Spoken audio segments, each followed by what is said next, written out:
Okay. Good to go. Well, it is 6:01. I will go ahead and call to order the April 14th meeting of the Cuyahoga Falls Board of Zoning Appeals. The voice you're hearing is Deb Monaco, the chair of the board. Per COVID-19 meeting protocol, we are conducting this meeting via Zoom. It is also being broadcast on YouTube. The public has been advised of their ability to participate in that manner. I would ask that everyone at this point go ahead and mute yourselves. Kurt, Tom. As you're called on to participate, unmute yourself at that time. If you're going to say something on the right side, all you have to do is hold down the space bar while you talk.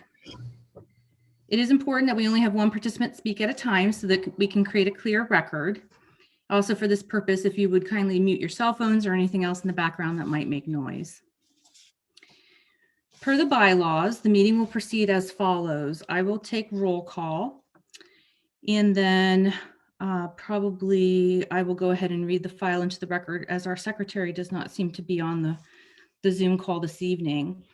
The city will then review the staff report. The applicant or any representatives can then speak on the file. The public will be given the opportunity to participate. The board will then deliberate and vote. And then the board, then after anyone else who wants to get off the call gets off the call, we will review the minutes from the December 19, 2020 meeting. Okay, so we'll do a roll call here. Ed Caruso. Present. Bob Goldstein. Present. Cindy Kane. Present. Amanda Kephart. Present. Ben Levinger. Obviously, Deb Monaco's here, and Mr. Shaheen. This is the Zoom meeting for the One more time, Tom. Prince Appeal. The neighbor, he's trying to build a building. Bowen Hanson, can you please mute yourself? Yes, here I am. Can you Hello? mute yourself, please? Oh, yes, I'm gonna try. Can you help me? Where's the button? Just click on the screen. This way.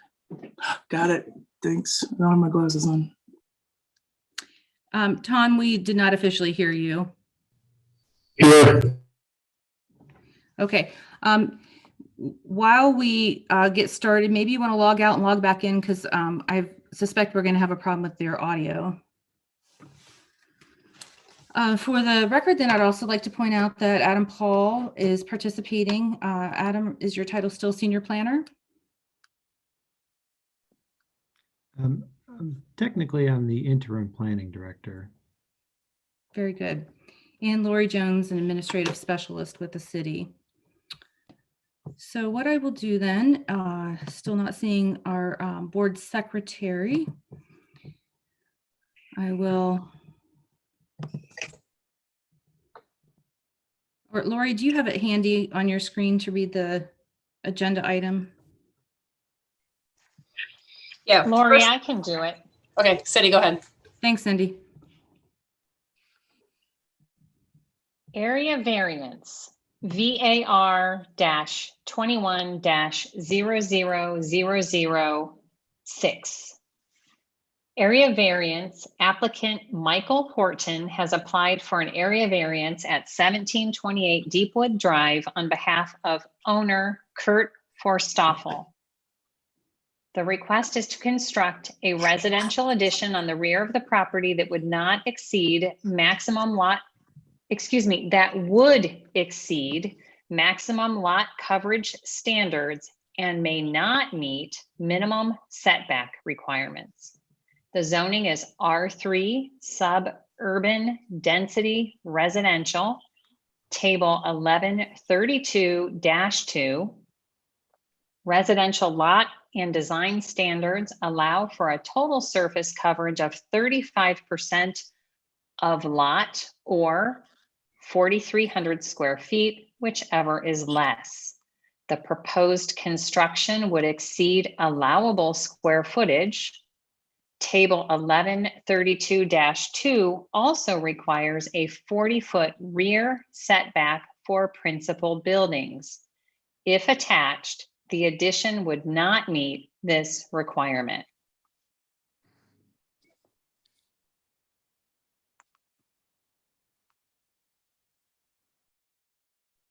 Deb, you're muted.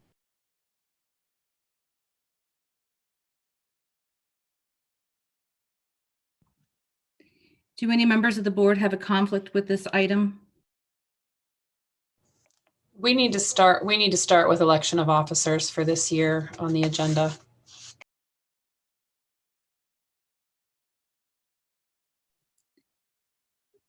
So this being my first year as chair, I have not had to conduct election of officers previously. Is that something that the city handles, or do I call for nominations?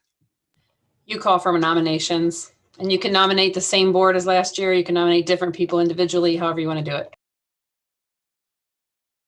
The positions being chair, vice chair, secretary. Yes, just those three.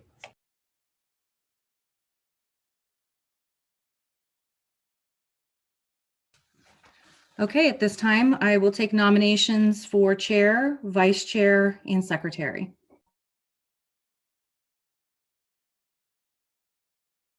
Deborah, I'll leave it to you again if you're interested.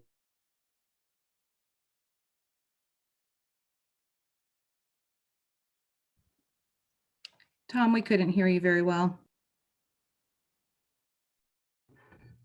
I was nominating Deborah again if she's interested.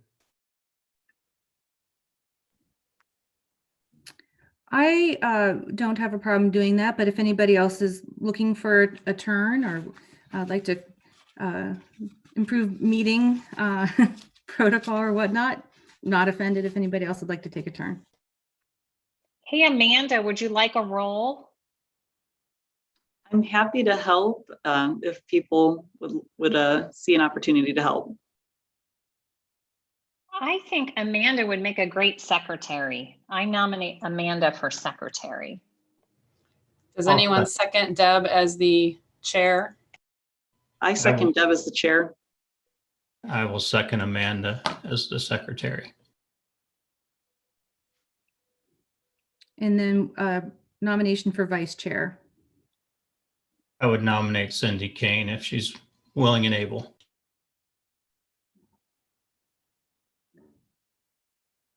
I would second that.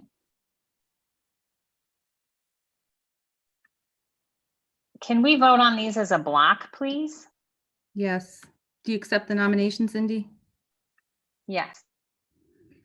Very good then. I will do a voice vote to accept this slate of new officers. Ed Caruso, Yes. Bob Goldstein, Yes. Cindy Kane. Yeah. Amanda Kephart. Yes. I vote yes. And Mr. Shaheen. Yes. Thank you. So that slate of officers has been approved. Thank you, everybody, for participating and helping us keep things running smoothly. Lori, are there any other items before we turn to the file? Very good then. We're good to go. Mr. Paul, the floor is yours. Great. Thank you very much. Good evening, everyone. My name is Adam Paul. I'm in the planning division with the city here. As mentioned, we've got one item of new business here for review. Hopefully everybody can see my screen and hear me okay. As described on the agenda, the file number is VAR-21-0006. The location is at 1728 Deepwood Drive. The summary is the same as read into the record by Ms. Kane. Thank you, from our agenda. And so what we provided here is that we've got a R3 zone lot. It's just under a quarter acre in area. And you can see here on Deepwood Drive, if you're unfamiliar with the exact location, it's in Towpath Village. After you drive up that hill off of Akron Peninsula Road, there are several offshoots of that in this development, and they all kind of terminate in these cul-de-sacs. There's an island in the middle of this, and that's a turnaround up to the right. So that's all you're seeing here on the zoning map. And you'll see the subject parcel is highlighted with the red border there and butts up in the rear to where it's Cuyahoga Falls National Park. provided here, we've got a detailed site plan. You get a look at the proposed footprint here, down on the, I guess, the lower right portion of your screen as you're looking at it. In response to a part of the review I was conducting for this project, Michael Horton's office was kind enough to provide some additional breakdowns here with different color coding of the square footage and where that is, because there's kind of a lot going on the house and on the lot and with the plan you see. And so we wanted to be sure that some of that hopefully got cleared up in review. Again, looking at the site plan here, this just gives you another portion of what's being accounted here for. And we can address questions if there are those about the city's maximum lot coverage standards and accessory square footage area. But basically it accounts for all the building footprint, hard surface, decking, and covered areas. And so that's really what brings the variance before us today is that they're proposing construction on this lot that would account for more area than what the city's general development code typically allows.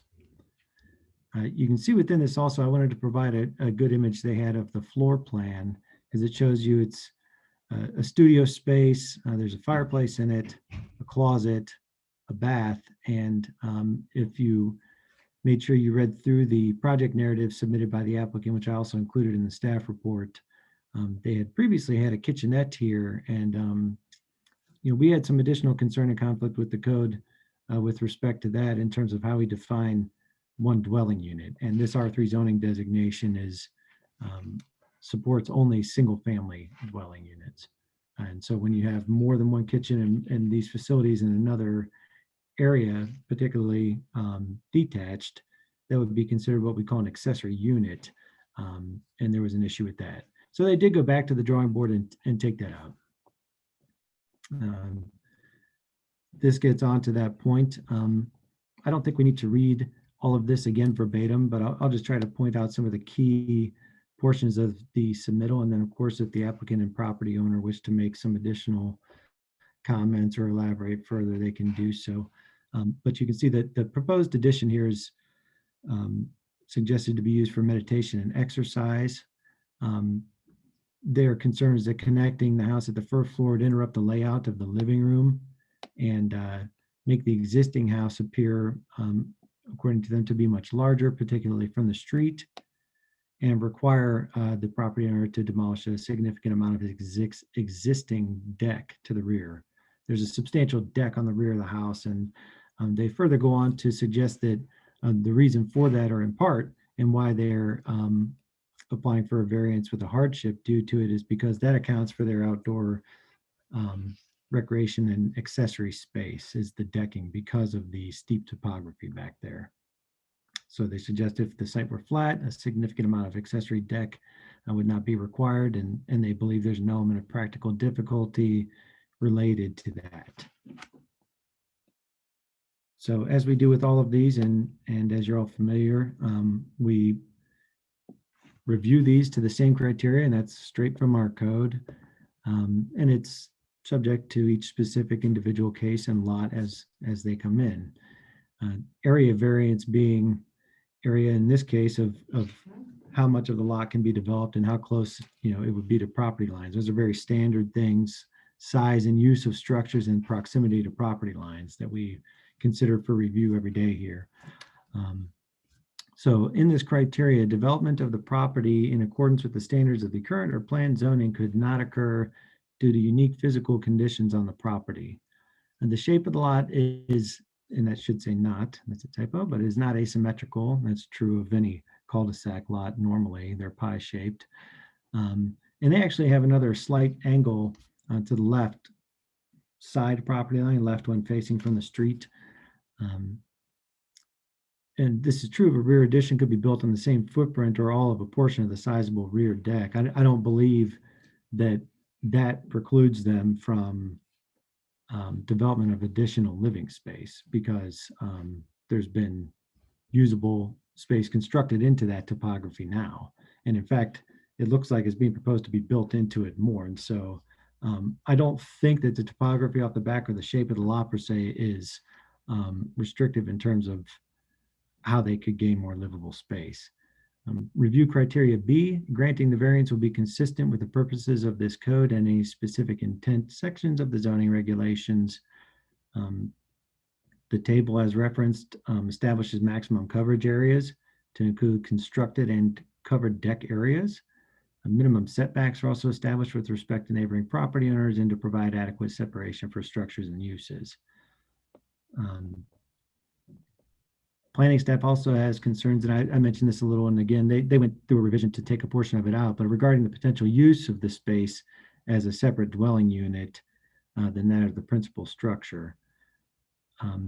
As stated, after correspondence with us, they removed the kitchen facilities from the proposed addition. And that was done to avoid conflict, as I mentioned, with the city's definition of a dwelling unit. And what you see here, I've included for your reference, states that what that is. It's one or more rooms with no more than one kitchen designed for occupancy by one family or single housekeeping unit for living and sleeping purposes, with all rooms except an attached garage or carport accessible from the interior of the dwelling unit. So, and I'm not suggesting that this is, some grand scheme or something by the property owner, but there would be dedicated access through the rear to this place if it were to gone in that way. It would have a kitchen, fireplace. It would seem very much like it could be used as an accessory unit. So that's where that concern was derived from the code.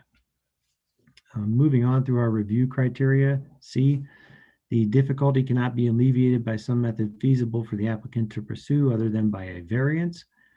My response is a code compliant residential addition by alteration of the existing living space and or deck, while still also allowing for accessory deck area, could feasibly be constructed.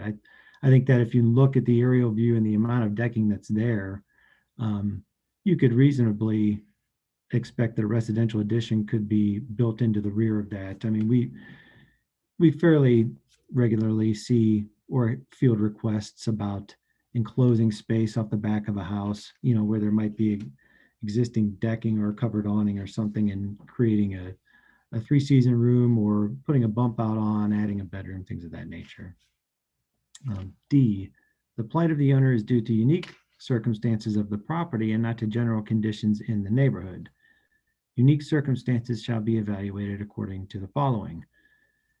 The circumstance results from sources beyond the control of the individual owner, is not shared by others in similar circumstances, and is not self-inflicted or financial. Or 2, the unique circumstances relate only to the property and not the individual applicant. Examples include legal restrictions, contour of the land, shape of a lot, or other physical restrictions that are not shared on adjacent parcels. And though the property may be somewhat unique in its shape, and as I mentioned, that left side property line, it is similar to general conditions of the neighborhood, though. And there are, as I mentioned, 5 of these cul-de-sacs within this allotment.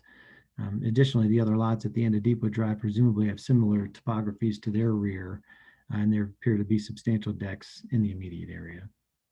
This is a side view, though, that helps illustrate that they provided in terms of how they think that would go and what the topography is doing at this lot. And that, again, was included in the full packet and just put into the staff report here for reference. So moving on to page 5, the development sought to be authorized by variance will not alter the essential character of the locality and is the minimum variation to relieve the practical difficulty. The development sought may alter the essential character of the locality. This could be true at the street level based on the north elevation and the neighborhood aesthetic from the street. It is very tight there around those cul-de-sacs.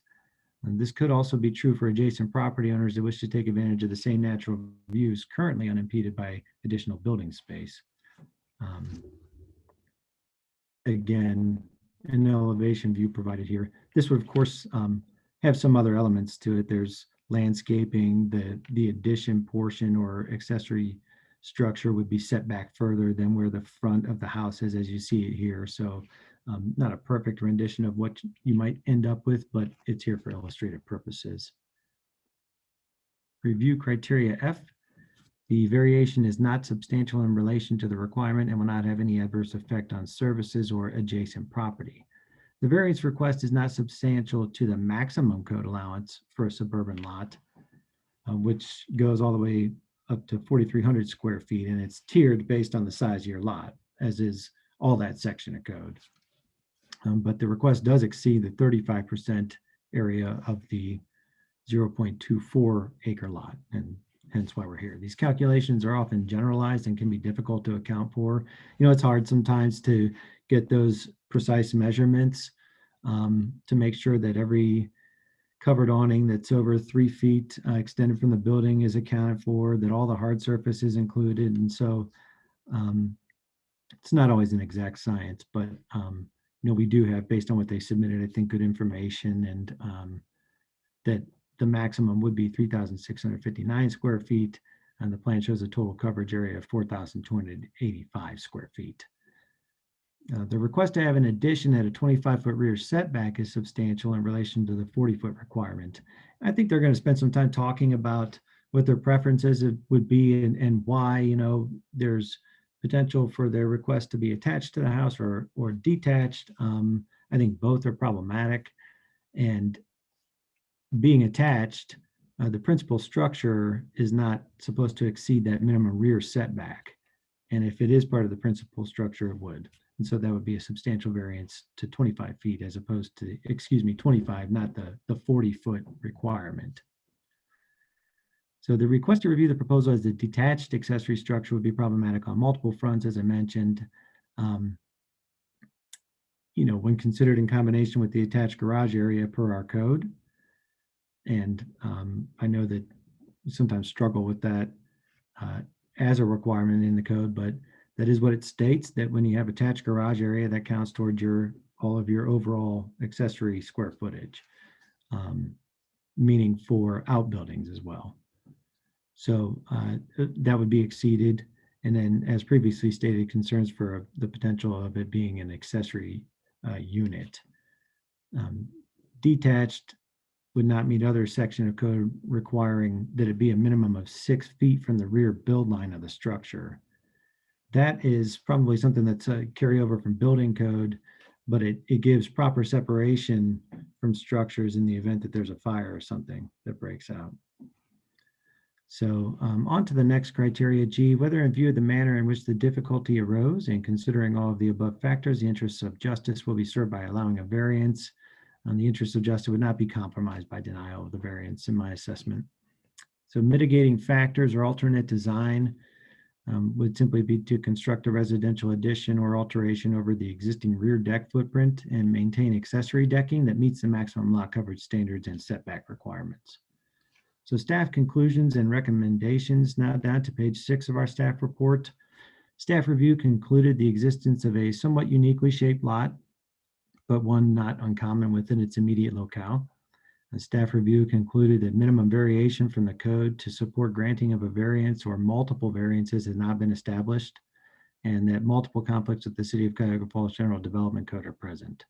It is the staff's recommendation that the board deny the principal variance request for maximum lot coverage, and if that should shift to a different conversation, deny the resulting rear setback variance and the addition that addition would require, but to also deny maximum accessory square footage variance request and resulting variance for proximity to the principal structure, that proposed project were detached. So there would be kind of two different types of variances that might be given consideration, whether it's attached or detached for this particular project for what they're showing. Beyond that, I've provided a sample motion, and I'll trust, as you know, that there are other actions you can take on this file. You can vote, of course, to approve the variance request or request. You could vote to approve them with certain specific conditions, or you could go forward with this recommendation to deny. So that concludes the staff report portion from our assessment. I'd be glad to help provide any clarification or answer any questions the board might have. Thank you. Thank you, Mr. Paul. I randomly selected board members to ask questions of the city, then ask questions of the applicant or representative, and then same order for our deliberations and voting. Mr. Goldstein, you came up first. Hello. I wondered if the Adam, if the city has had any input from surrounding neighbors, particularly the one on the left facing the property? I can confirm, yes, we received 2 pieces of correspondence that came to us that I can read or summarize into the record. I'm not certain of whether or not it was an immediate neighbor to the project. I think we can do that now, I suppose. There was a public, just based on your question, but we'd intended to make sure that this was confirmed in the public comment portion. Things obviously are operating a little bit differently now, and so we were sent some information. I'll just say generally both correspondences were opposed to the project. The first we received states that the submitted plans, they believe, didn't include total amount of area of the decking, and that there could actually be more square footage than what's been specified on this. I think there might be like a platform and some additional decking that comes up from the rear corner of that lot that maybe was not included in full. And then both suggested that Towpath Village has deed restrictions and homeowners association that would prohibit this as a detached or an accessory structure. And so those concerns were raised. And that was generally the sum of both of the 2 of those things, but there were concerns about the project if moving forward for those reasons. Thank you. That was my only question.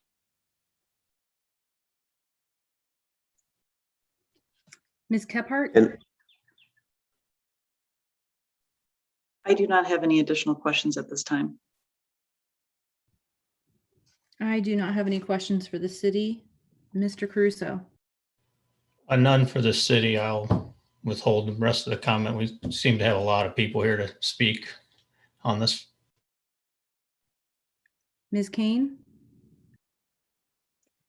Adam, my question is, what if this was built? It looks a lot like an accessory structure that could be a rental. What if the kitchen goes in? Maybe the next homeowner puts a kitchen in and then all of a sudden this is a rental. I think the neighbors are up in arms. And what recourse does the city have for something like that?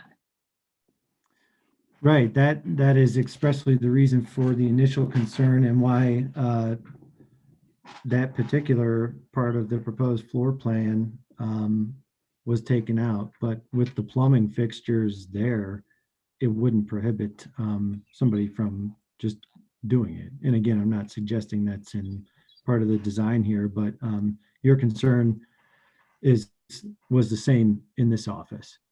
And so I think it very well could be used in that way. And so, that we're somewhat reliant and dependent on the review and the permitting systems for where those things aren't prohibited. And they are prohibited in the R3 district. Thank you. I see that Ben Levenger has joined us. Mr. Levenger, have you reviewed the file or heard enough of Adam's presentation to participate at this point, ask questions of the city? So I guess my only other question was similar to Cindy, yours. This is almost kind of that accessory dwelling unit question, and maybe it's more of the city. I didn't see ADUs listed very well in our code. Yeah, they are permitted as a limited use. Right. I can maybe share the screen for you and I can pull it up real quick. It's within the same table here. And so this comes back to table 1131-1 zoning districts and uses. We could go to the definition and I could show you that that's what this is intended, and they're limited based on size and the area, but the only place you can get them is in the RR, which is our rural residential zoning designation, and that's because those are larger properties. that can support more of that, or in like a downtown type of use or a dense commercial area where you can have something as a unit Okay. in addition to what's there. So that's where they're permissible on a limited basis. Okay, thank you. Sure. Mr. Shaheen? I have no questions for the city. In that case, the bylaws now have us turn to the applicant or any representative thereof. Mr. Forstoffel, do you wish to speak on the file? Yes, I do. Thank you. Thank you all for having this meeting and giving me the opportunity to discuss this meeting with my architect. Okay, so what I'm going to do is interrupt before you get too far and have you state your full name and address for the record. Sure. Kurt Stewart Forstoffel. I'm at 1728 Deepwood Drive, Akron, Ohio, 44313. And would you raise your right hand and swear to tell the truth? Yes, I do. Very good. Let us know what you have to say then. Thank you. Okay, thank you very much. First of all, I'd like to say that I've worked really hard to try and look at from all angles of how to put this addition on and get maximize the views on this addition and this meditation. I'm kind of in pre-retirement, and I wanted a meditation room and an exercise room that took advantage of the beautiful views. I built my deck, which was permitted 30 years ago, and it was a substantial deck, and that it has, probably put about $40,000 into that deck. And so I'm thinking, like, we looked at all different angles, and to actually put an addition on over the deck, I would have to either tear the deck out. I mean, it has 6x6s in it, and they're on footings, but they're not footings to put an actual structure on. So, I mean, as far as conditioned structure. So I didn't want to have to rip the deck out, and I have a hot tub on one area that I put $20,000 in to put the hot tub in front of the windows. And then I have a solarium on part of the deck that I put in when I put the deck around 20 years ago. And so to put an addition on the back side is really not feasible from an engineering and an architectural and even topographic. I mean, it's easy to say it can be done, and it can be done, but you can do just about anything. And the engineers and architects always tell me, it's like, if you pay enough money, you can do just about anything. But I don't know, when Mike gives a little bit of his presentation, he can show you some pictures of my deck and so forth. And it would totally take away the aesthetics of my back deck and the architectural design and the plantings and everything else that go into that. So I just want to address that issue. And I also want to address is that it's completely illegal in this residential R3 code to have either mixed use or a bed and breakfast. So it's like telling me, like, you shouldn't drive your car because we're afraid you're gonna break the speed limit, and so you shouldn't really drive the car. I mean, isn't that what we're saying here? Is that you're worried about something that's going to go on that's completely illegal? And I'm single here. I have 3 other bedrooms. I have no desire. I'm going into retirement. I have no desire at all to have an Airbnb. I do understand from a point of that if I sell my home, what will somebody else do? But again, they have to deal with the HOA, which I've been on the board for 3 or 4 years of the HOA. I'm not on it presently, but I'd have to deal with them. And then I'd also have to deal with your code. And both of those would be a real problem with somebody trying to do that. And I really don't think that's what somebody else in the future would do. And I certainly have no desire to do that. As far as we talked about the neighbor to the left of me, to the east of me, and I would be their neighbor obviously to the west. They were supposed to be on tonight, but the husband had an operation and things didn't go quite as well as it should have. It's Dan and Cheryl Bowie, and they have been my neighbors for about 27, 28 years, have a very good relationship with them. I've worked really well with them, showing them the plans, and they have no problem at all with what I'm proposing, and they're going to have the most impact at all with this plan. And I'm going to work with them very well to appease them. I've already talked about landscaping and other things that I can do. I'm going to show them every architectural drawing that we do before we submit it to the city, so that they feel really comfortable with it. And I won't do the project if they don't feel comfortable with it. I just won't. I'll do something different. But I do want to put that into the record. And, you know, I wish I could do something differently that could satisfy everything that we need to do. But I know this property really well. And I've worked with not just Mike, but a couple other builders. And it'd be a real issue to try and put something on the back of my house with what's already going on. And maybe if I would have moved here 30 years ago and wanted this project to begin with, I would have done things differently. But that's not what happened, and I'm where I'm at right now. And I can tell you there's probably at least $100,000 or more into the wood that's into the deck right now. Thank you, sir. It You're sounds very, like very welcome. Mr. Horton is prepared to give a presentation, so I will have him go ahead and unmute himself. Hello, thank you. Would you please state your name and your business address for the record? Michael Horton, Horton Harbor Architects, 812 Huron Road East, Cleveland, Ohio, 44115. And would you please raise your right hand? Do you swear to tell the truth? I do. Very good. Please proceed. Sure. Thank you. Would I be able to share my screen? It looks like I can. Okay, great. I will pull up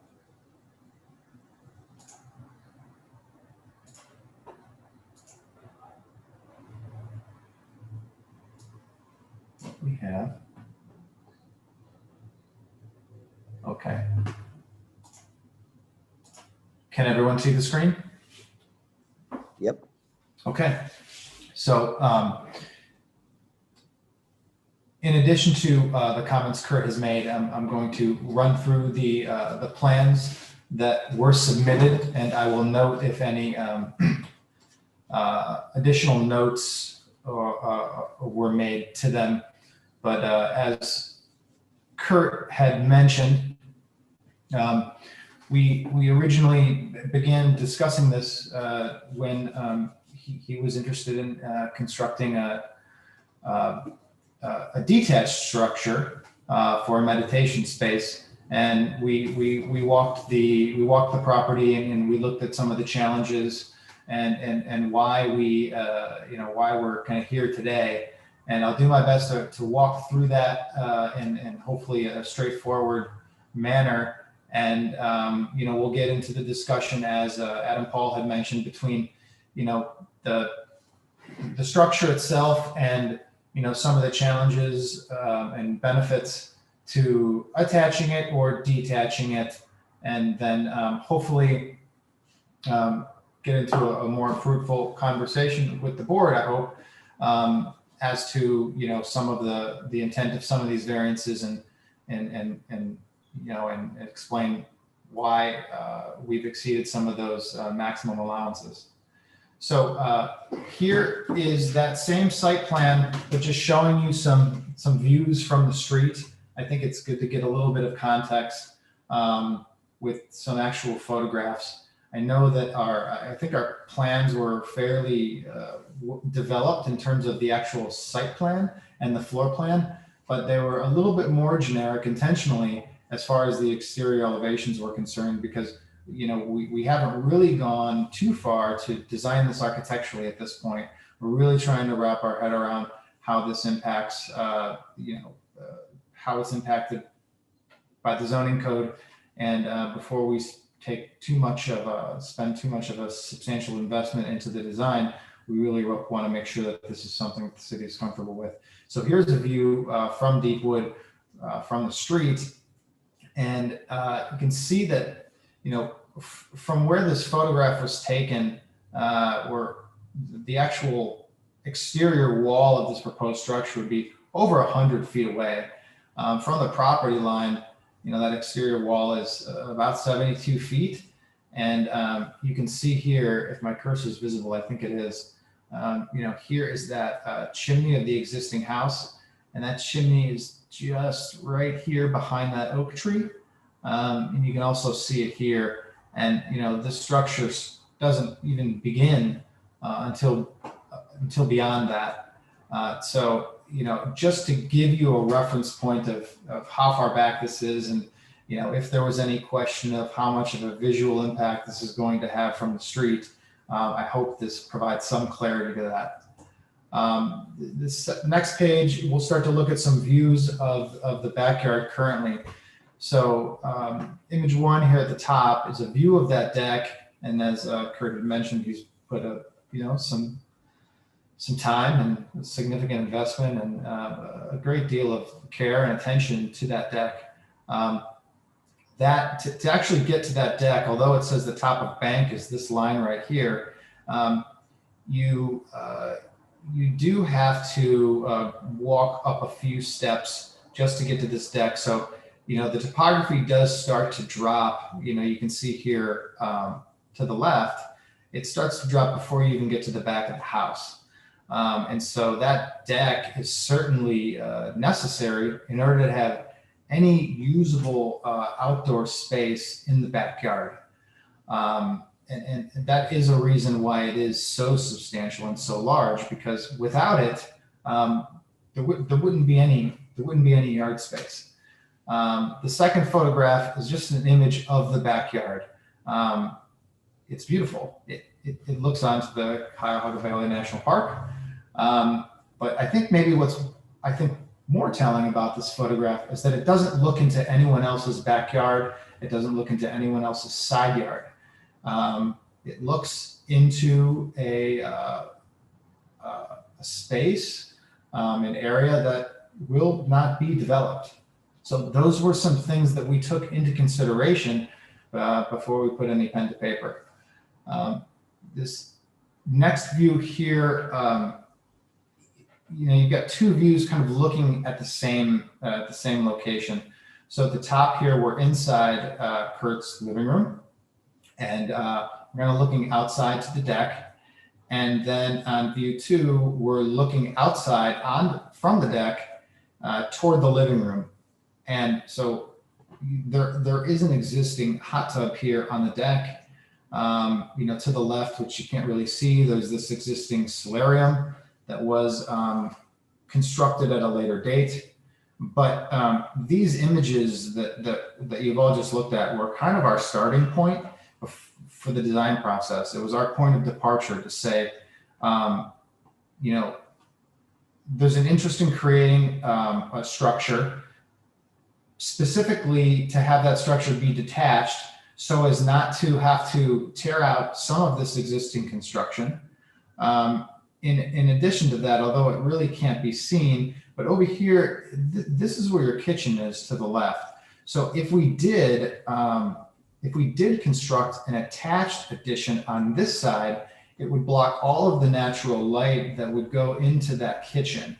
And so, whether putting that addition on one end or the other, it seemed to be very challenging. And so, the first thought was proposing a detached accessory structure, and not a detached accessory dwelling unit, but a detached accessory structure.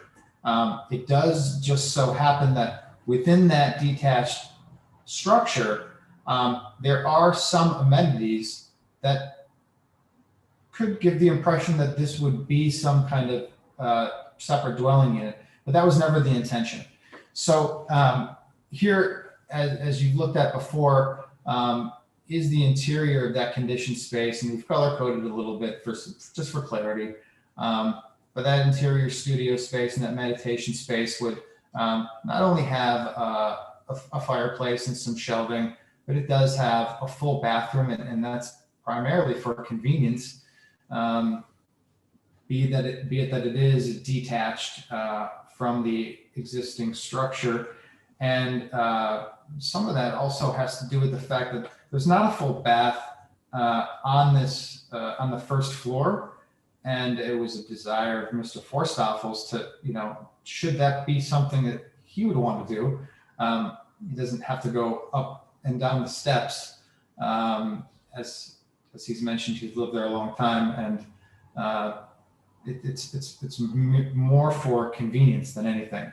The area highlighted in green is just a covered deck, and I mean, it's hard to see, but we have this dashed line here that would be an extension of the roof, but technically not be conditioned space. When you look at the site plan, it does show this as roof, but it could be interpreted as more interior space than there really is. And onto the second view, this is the lower level, which should be more of an exercise space. This area here is where at the lower level, the proposed structure connects to the existing basement structure.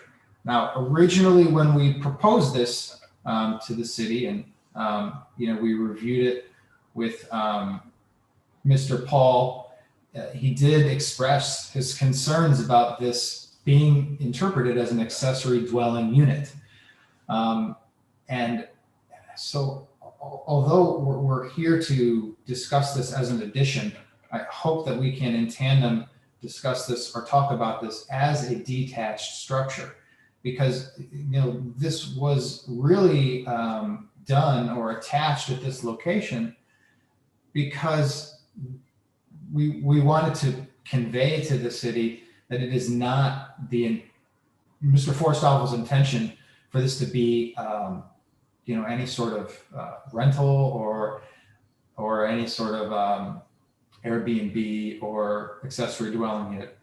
Although we completely understand that, yes, you could put a door here and lock it, and yes, you can, this is, although there's not a kitchenette here, modifications could be made. But, we want to just express the process and how we got to where we got. So those are, that's kind of how we came to this, this proposal. Yes, there is a deck off the front here, but that deck is high enough where it's, not technically would be considered accessory coverage. Whereas this is so close to grade, it technically would be accessory coverage. I know there were some concerns, I think it might have been from the neighbors, that some of this deck wasn't fully calculated as what is considered accessory and what isn't. I just do want to clarify that in our calculations, in terms of total coverage, we counted the driveway, we counted the sidewalk, we counted the existing deck, we counted these platforms, we counted these landings. There are certain parts, some of the stairs are very high off the grade where there is vegetation growing up. So there's a small percentage of just the stairs that weren't calculated, but all of these were taken into consideration, and this came from survey. So we had very accurate information. So I do think that we were very thorough and diligent in getting all of the required accessory coverage and total lot coverage. So, considering, with regard to the rear yard setback, initially when we were reviewing the code, we were at one point looking at this, maybe because of more so because of its dimensions and not because of its overall square footage, but we were looking at this under the standard lot designation, although that's not what it's been reviewed as. but we kind of use that 25-foot rear yard setback line as a primary constraint instead of the 40. Although, you know, we did move up into a different lot designation, but considering that the rear yard technically doesn't face any other residential parcel, we at least the hope is that there is a little bit of understanding and latitude or leniency in how that's interpreted, given that just given what it faces.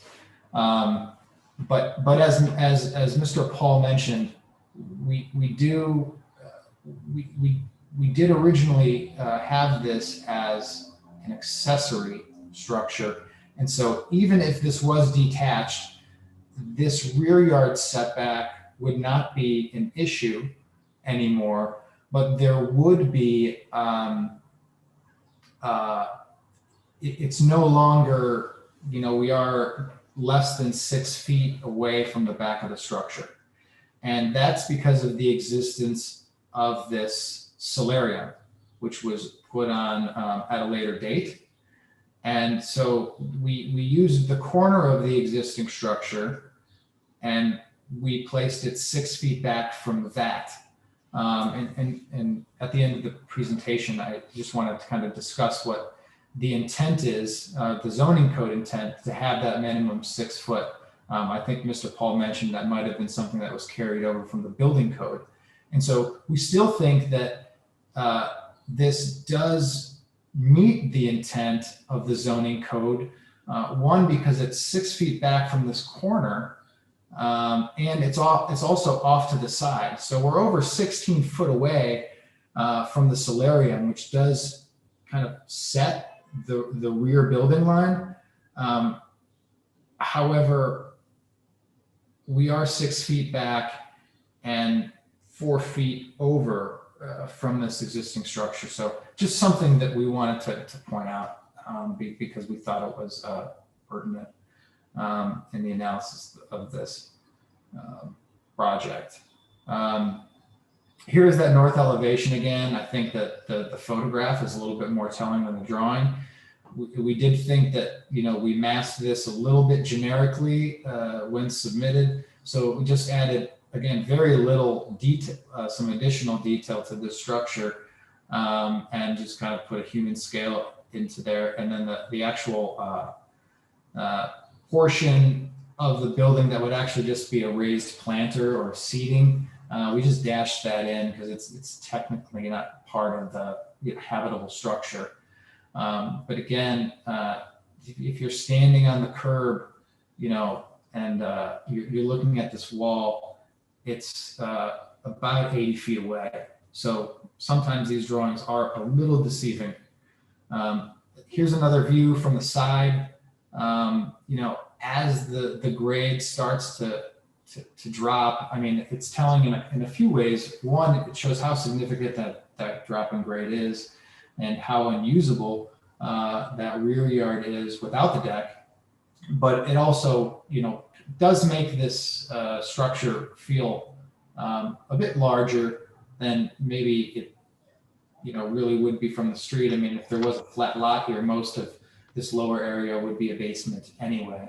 But we dashed in, you know, what would be an overhang above the deck on the first floor, and we dashed in what would be an overhang or what would just be a planter wall or some seating, to give a little bit more clarity that the structure maybe isn't as large as maybe it appeared in our generic exterior elevations.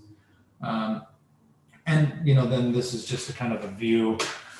I guess if you were standing 100 feet back from the building and then elevated 15 feet in the air, this is, you know, maybe what it would look like. But you can see that, you know, there's so much elevated deck already.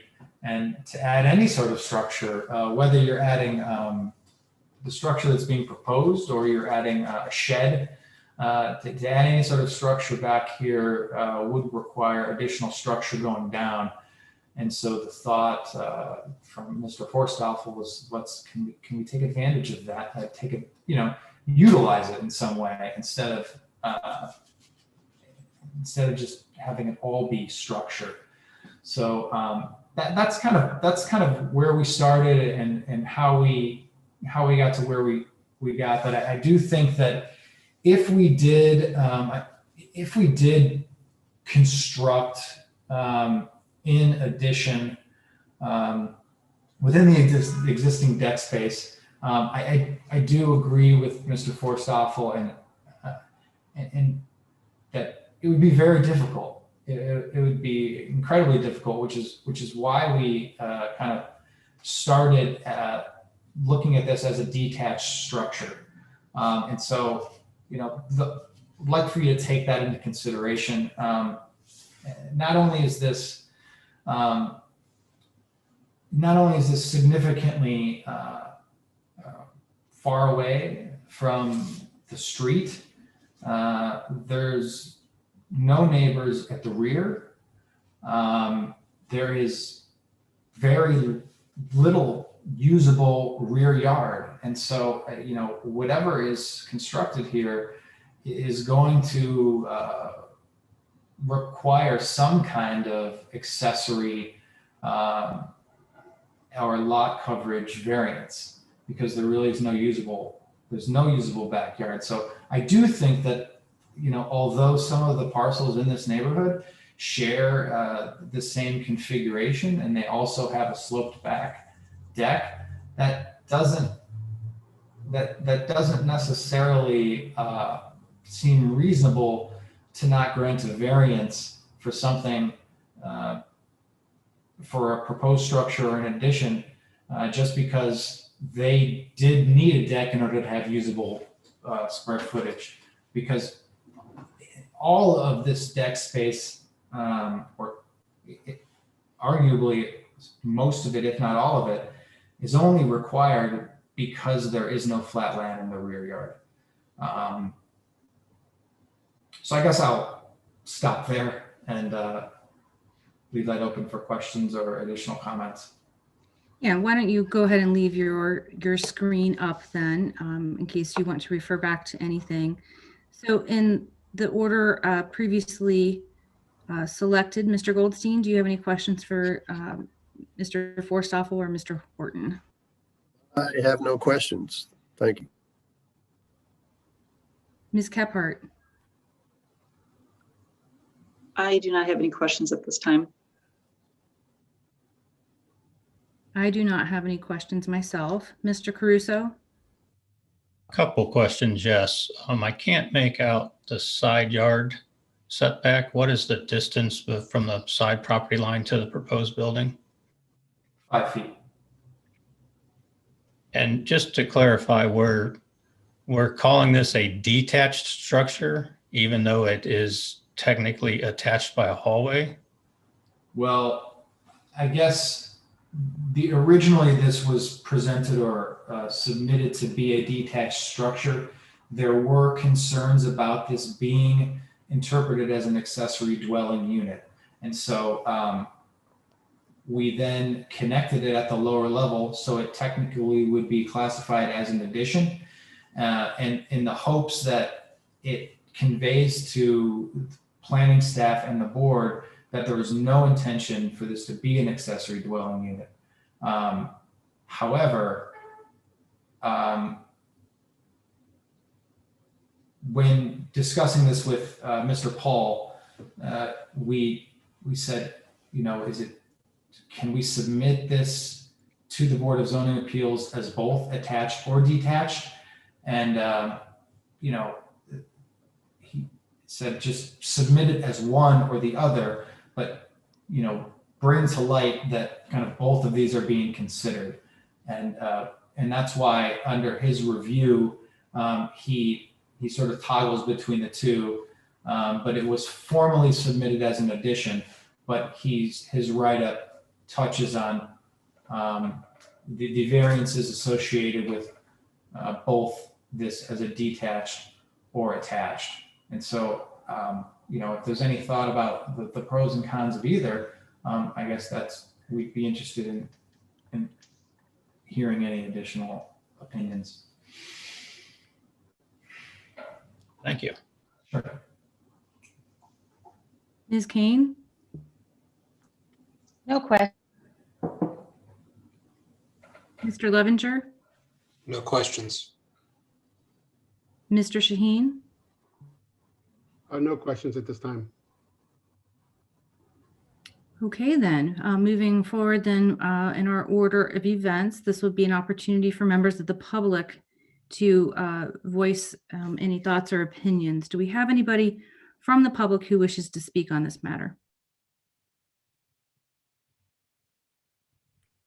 Hi, I'm Boanne Hanson, and I'm a neighbor in the cul-de-sac. Can you Great. hear me? Would you please state your address for the record? 1728 Deepwood Drive. And I'm right, and yep, hand up. I'm sorry, I turned off my video because I've been roving. You swear to tell the truth. Yes, I do. Thank you. My first concern is in our development of Towpath Village, we have deed restrictions that prohibit accessory structures and any outbuildings. And there's 80 homes in this development that all are under this deed restriction. And if you allow a variance to this one property, we're gonna have problems. And we're already, our history goes back to the mid-70s when we were developed, and then the developer left us alone to govern ourselves. So already our trustees have to enforce these restrictions to the 80 homes, and it's not always the easiest thing to do. So if you allow this particular structure to go forth for one property, I see a slippery slope for enforcing other types of structures for the other 80 homes. And secondly, I'm wondering about his potential use for this accessory structure for personal use, or whether he'd be inviting his friends from the public to come in and participate. He is well known to have parties where open music parties where people are, and the neighbors are invited. It's a wonderful thing until it gets to be 11 o'clock at night and the neighbors don't want to hear the music outside playing. And there's been numerous complaints to the police regarding that.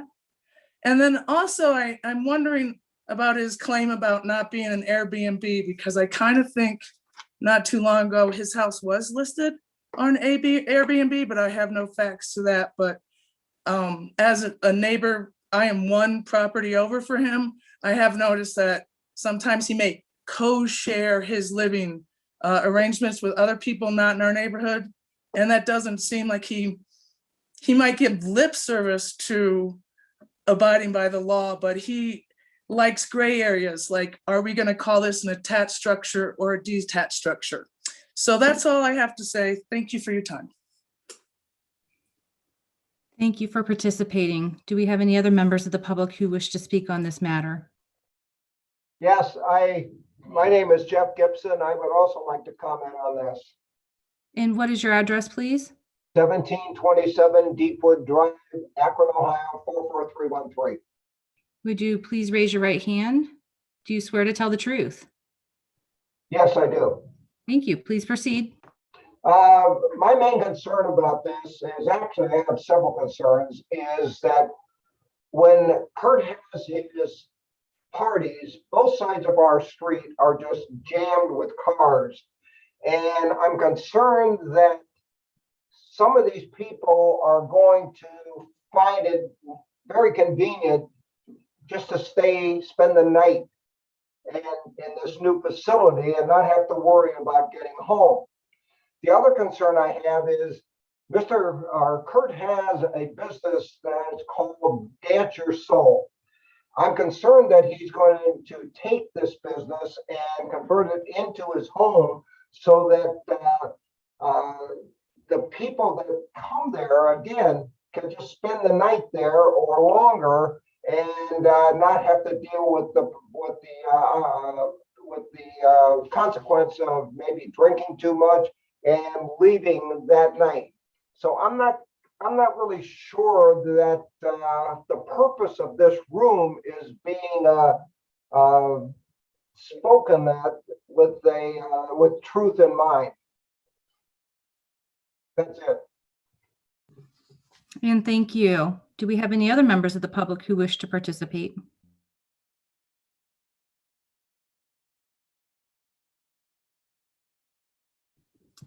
Appearing there are no further comments from the public, we will now turn to the portion of the agenda where the board will deliberate and vote.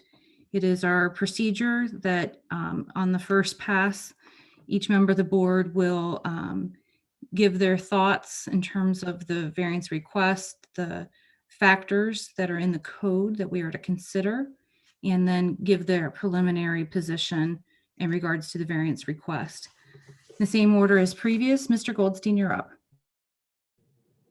Yes, I appreciate the comments about the use as a separate dwelling, that the other constraints on that, but I do have concerns about that. Also, I don't think granting a variance would be consistent with the purposes of the code. And I think that in the interest of justice wouldn't be compromised by denying it. I need more convincing to convince me otherwise right now. Ms. Kephart? Well, first I want to thank everybody for voicing their thoughts. I thank you to the architect, thank you to the homeowner. It's obvious that you guys put a lot of time and effort into this project and you guys did not take it lightly. I actually can very much relate to the landscaping, as my backyard is very similar, where it's just the deck, and then if I don't have a deck, I don't have a backyard. It's all woods, and it's also a ravine. So I can relate to the desire to maximize a unique property where all you have is a deck in the backyard and woods on a ravine. That being said, I think that, you know, for the purposes that the homeowner said, I think something that would fit within the coding as the city currently has it could be considered, such as a gazebo even, or something that would fit within the parameters that the city has set. And that's why I'm not concerned. I believe the homeowner that they want to build something nice and maximize their property. That's not in question at all in my mind. It's just being respectful of the code and trying to work within the code. And that's why I would deny the current request. Can we have the full screen of people back on? Can we stop sharing the screen?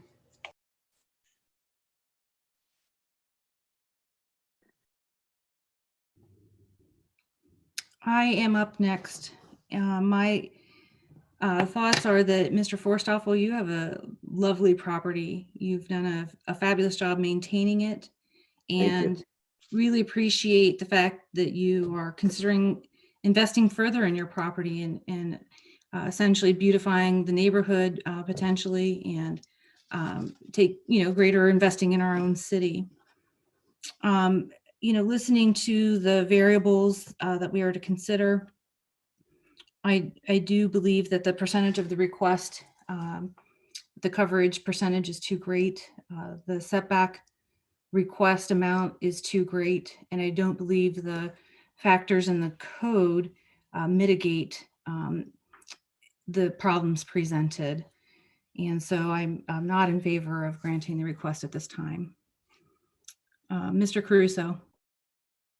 I would second Ms. Kephart's comments about the proposal. Mr. Horton, fabulous presentation. I appreciate your time and effort that you put into it.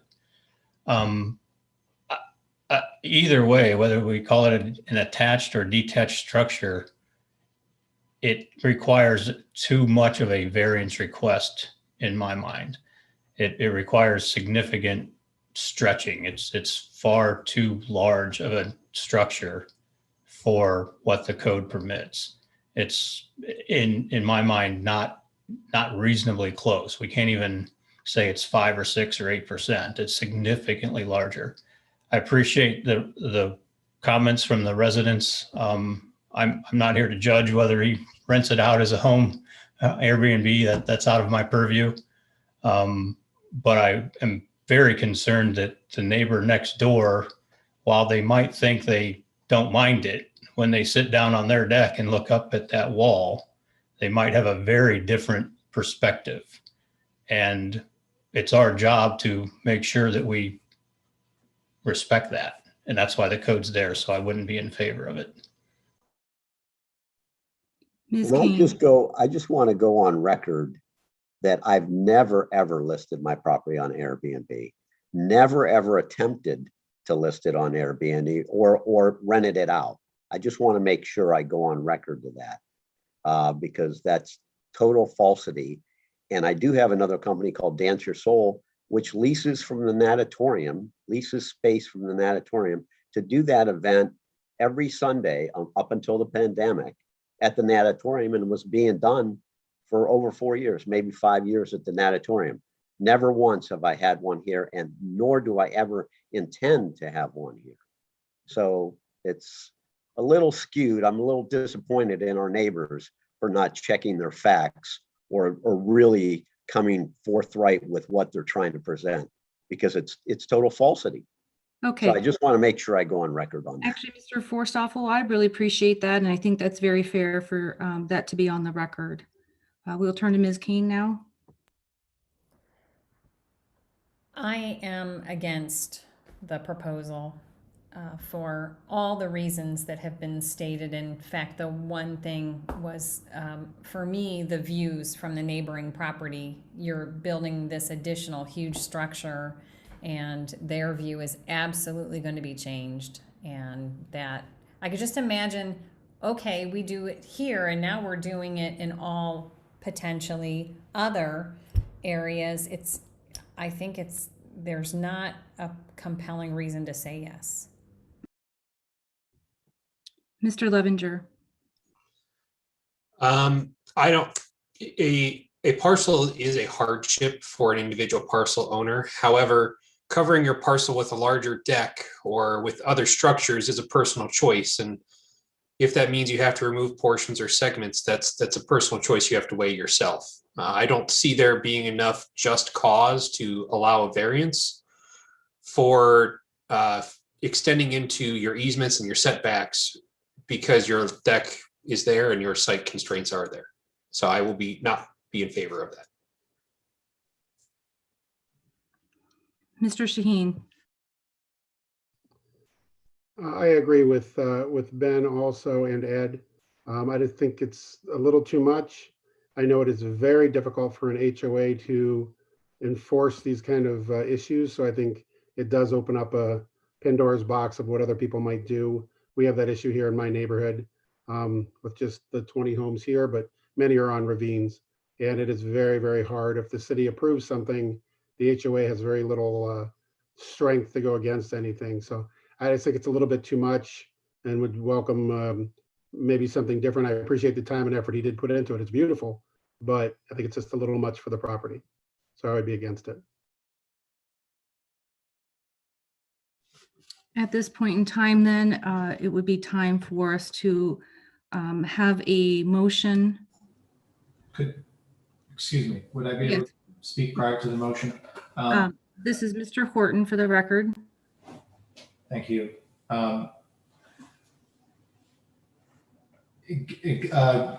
Given the opinions of the board, and I think there was 1 or 2 suggestions from the board that this is too much and particularly too large, and in the blocking views for the neighbors, taking, we knew that there were some concerns, obviously, because of the variances, and we felt it was important to bring this all the way to the board to get this kind of feedback. And before a motion is made, I just would like to have some understanding that now that we have some feedback based on, its size and views and concerns from the neighborhood, concerns regarding the HOA and these opinions on the accessory dwelling unit, is there an opportunity for us to go back to the drawing board to propose something else? And where does that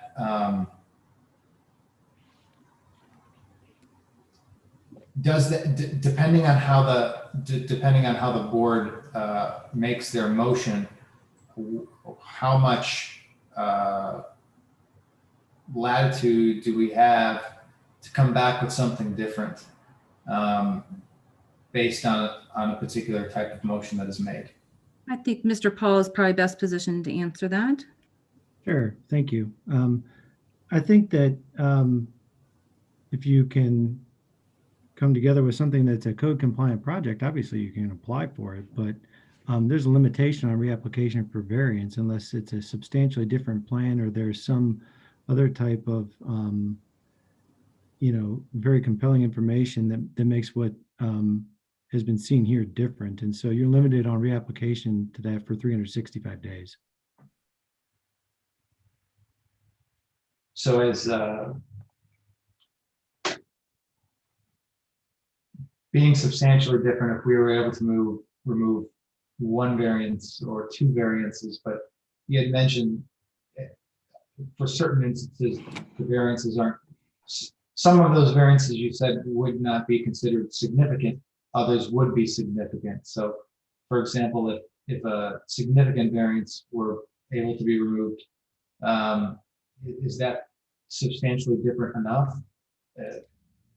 And maybe well, unfortunately, I don't think we have the luxury of trying to, define specific site characteristics based on what's been presented tonight that are different than what we're reviewing. Trying to create plans hypothetically and on the floor is ill-advised for several reasons, but it's mostly compromising the board's position to make determinations based on the project that's been presented. So, I think that needs to be seen through at this point. And if you've got other things, certainly we'll be more than glad to work with you on trying to, go through the code. And I think we've spent a lot of time prior to this point. And so there has been a good investment in it. I think that it is much appreciated. I think that's reflected in the comments you've heard tonight. People realize a lot of money and time and consideration and care for your property, sir, and for how you want to enjoy your space has been taken. But I think to this point it needs to be seen through, and we can go on to another project from there. Thank you. Thanks. Fair enough. And thank you for all your time. I really, really appreciate your input. I will also answer Mr. Horton's question kind of in my own way as a perspective as a board member, because it would be impossible to, as Mr. Paul said, come up with a plan B for you on the fly here in terms of what the board might find acceptable should it come to us again. But generally, I will tell you, historically speaking, when there are variance requests, we might actually say we'll grant up to 20% or up to 11%. And that has happened where then the property owner indicating lesser would be acceptable.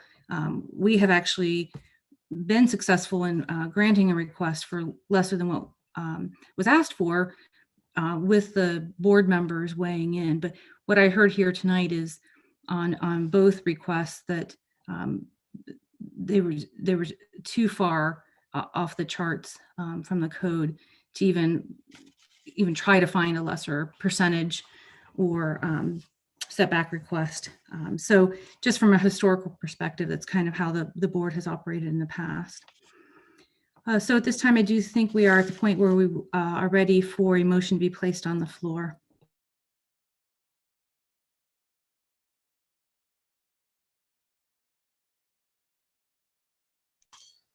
Well, I can read it.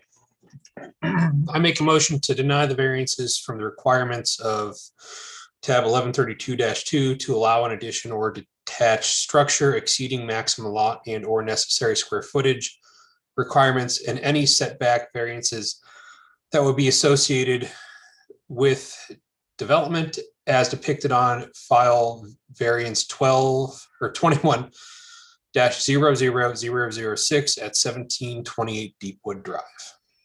Second. By voice vote then, Mr. Goldstein, I favor the motion. Ms. Kephart, I favor the motion. I favor the motion. Mr. Caruso, Yes to the motion. Ms. Kane, Aye. Mr. Levinger, Aye. Mr. Shaheen. I'm in favor of the motion. Okay, then with a vote of 7-0, then that issue has been resolved and the motion passes. Again, thank you, Mr. Forstoffel, Mr. Horton. The board will remain on the Zoom call. You're welcome to continue to listen in. We're going to vote on some minutes, but you're also welcome to dismiss yourselves as well as members of the public. Thank you very much. I really appreciate all of your time and your effort in this, because I know there's been a lot of effort in this from your side too, especially Adam Paul. Thank you, Adam. You're welcome, sir. Thank you very much. The next agenda item is to review the minutes from the December 9th, 2020 meeting. Assume everyone's had a chance to do that. Are there any additions or corrections, first of all?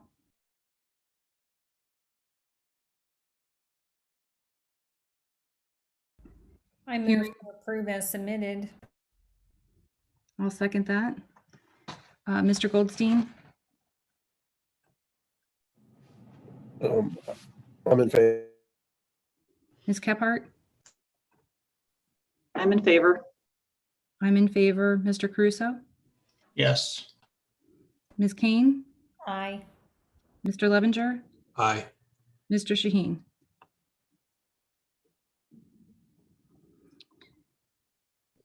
Aye. Okay. Can you tell me who put the motion and who seconded it? I didn't see it. Cindy proposed it, I seconded it. Are there any other items for discussion before we entertain a motion to adjourn? Not to my knowledge. Thank you all for your time. It's good to see everyone again. Thank you for recommitting, those of you that have done so or were ready to re-up, and for taking on these positions that you voted on this morning. It's important work for the city, and it's very valued. So thank you. Who will For your be? work on this, Adam. Yeah, Thanks. sounds like a lot's gone into it. Who will be getting with Amanda to kind of review what the role is as secretary? There really isn't a role. You literally read the agenda into record at the meetings, and that's really all you do. Sometimes, I guess, if the vice chair wasn't there, if the chair and vice chair wasn't there, I guess it could roll to you to run the meeting, but that has never happened. I think you're responsible for buying us beer after the meeting too. Yeah, I would heard the agree. same I would thing, agree. yeah. Yeah, I think we're all thirsty after that one. Right. When we're in person, normally the secretary also does roll call, but that's kind of harder on the Zoom. So I've just been doing it lately. And then also when we're in person, I think you actually keep track of who makes the motion, who seconds it, and what the vote is. Amanda, there's a sheet. You just That fill is it. true. I have forgotten. It's been a long time. But when we actually get to that point, I will go over it with you. It's very simple. So Sounds good. All right. So I think Cindy's going to make a motion to adjourn. Amen. Nice to see you. Nice to see you too. I second the motion to adjourn. Okay. Take care. All right. Have a good evening. Hey, y'all. Thanks, Thank- everybody. Thank you. Good night.